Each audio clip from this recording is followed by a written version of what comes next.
Hey there, I'm Caleb Brown. Welcome back to my kitchen. And today we're doing something pretty interesting.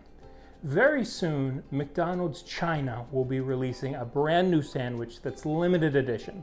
And not only is it limited in a kind of a time sense like normal, they're only making a couple thousand sandwiches like this. So the likelihood that you and I will be able to try these, pretty low. If this weren't for COVID times, I'd hop on a plane tomorrow, we'd fly over, I'd take my GoPro, we'd grab a sandwich, it would be great. But we can't fly to China right now. So we gotta do the next best thing. We're gonna make everything that we need to recreate this sandwich. And listen, that's for the best, right? If you end up loving this sandwich, then you can make 1 million of them a day. However, I don't think a lot of folks are gonna like this sandwich because the ingredients are pretty polarizing. On top of a traditional McDonald's bun, you have a layer of mayo. Pretty normal so far, right? Then they hit you with 2 slices of Spam, getting a little weird. On top of the Spam, crumbles of Oreo, super weird, hitting us with another layer of mayo, and then that top bun. This is not a sandwich that sounds good to me, by the way. This is not appetizing to me. However, I'm intrigued by the fact that it's a sandwich that we probably won't be able to try otherwise, so we might as well make it at home. And we're really making it for home. We're doing our own buns, we're actually making our own Spam, and we're not making our own Oreos because they're already perfection. I can make better Spam, I can make better buns, I can't make better Oreos. Without further ado, let's start. And the first thing we're going to want to do is weigh out our meats that we'll be using for our homemade Spam. Spam, by the way, stands for spiced ham, yet there are 2 pork ingredients in Spam. That's pork shoulder, which I'm chopping up right now, as well as just regular ham. And there's actually more pork shoulder in Spam than ham. So check out the recipe in the description to make sure you're getting the right measurements. What I'm doing right now is just chopping both that pork shoulder and my ham into about 1 inch by 1 inch cubes and then placing it on a sheet tray. Like I said, I'm using a bone-in Boston butt for the pork shoulder.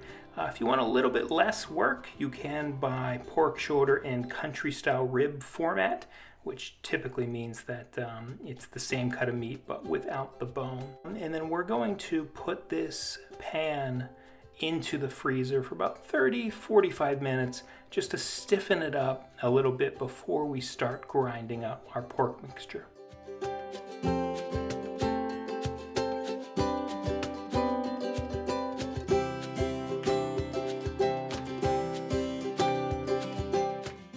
And with our pork in the freezer, we're going to want to quickly mix up a little bit of a slurry that we're going to add to the pork once it's ground.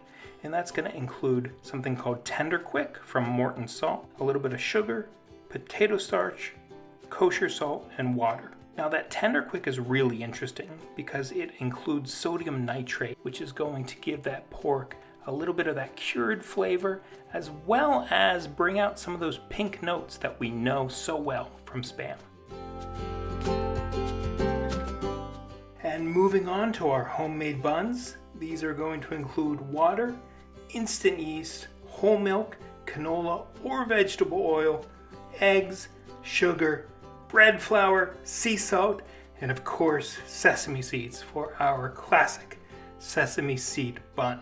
Now the first step obviously is to mix everything, except that first we're only going to mix half of the flour and none of the salt. Once we have a nice mixture there, we are going to add the rest of the flour and the salt. And once we have a shaggy dough, we're going to go ahead and knead it for about 10 minutes. And then we're going to cover it and let it ferment for about an hour. Once it has fermented for that full hour, we're going to take it out quickly and give it a quick stretch, and then we're going to let it ferment for 1 more hour before we do this stage that I'm doing right here, which is forming the small buns.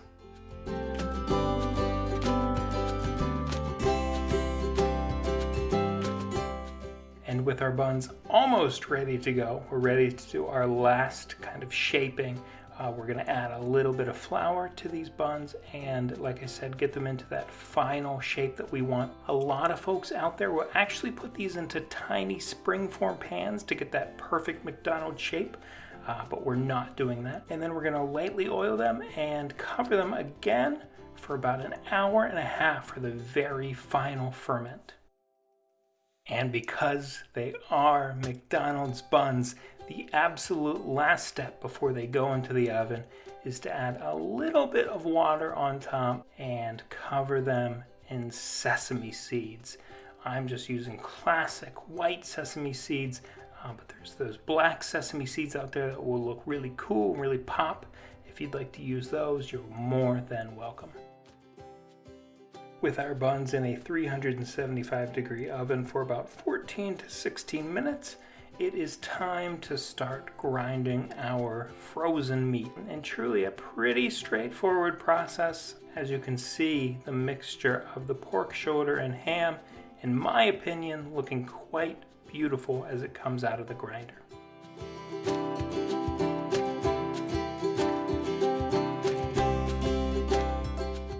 And with everything formed, it's time to add our sodium nitrate slurry to really cure up our pork.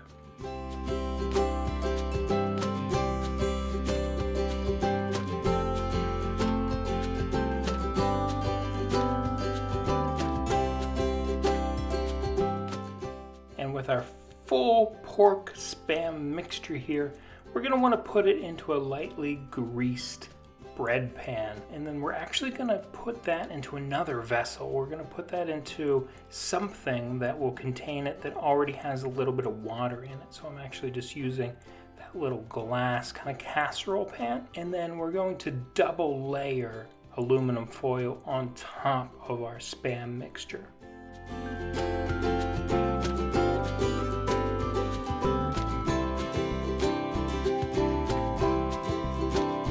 2 hours later. So in my case, this was in there for about 2 hours. It's going to totally depend on your Spam, so check the directions in the description, but I'm just making sure that it hit an internal temperature of 155 degrees. And here is your finished Spam product.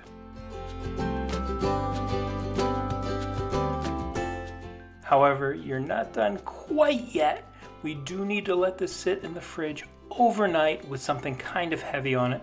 That can be a brick, that can be a book, and that could be this bowl with some pie weights in it. The next day, with our Spam looking absolutely gorgeous, we are ready to start toasting up our buns and making our burger. We're gonna cut a couple slices of Spam. Since I made mine a little bit low profile, I'm actually gonna cut up 3 slices for this sandwich.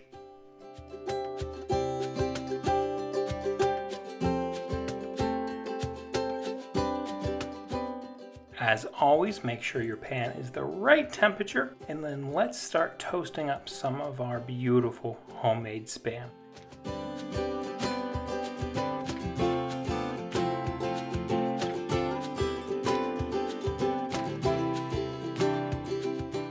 With our Spam still in the pan, let's take this time to really chop up the man of the hour, Nabisco's very own Oreo cookie.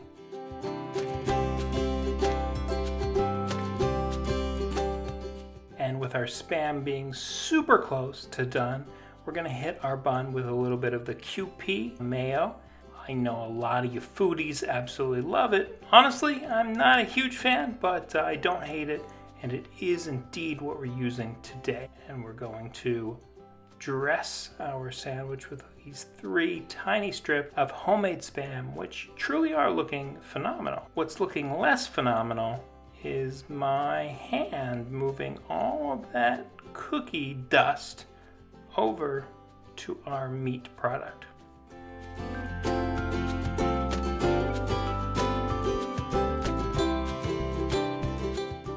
And despite how much I'm not looking forward to eating the sandwich, it's looking kind of cute.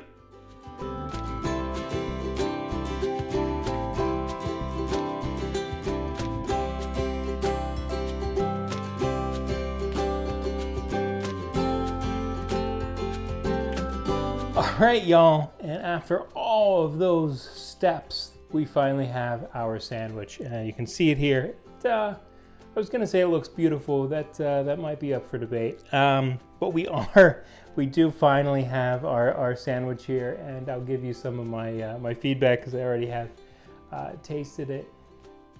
Honestly, not as bad as I expected.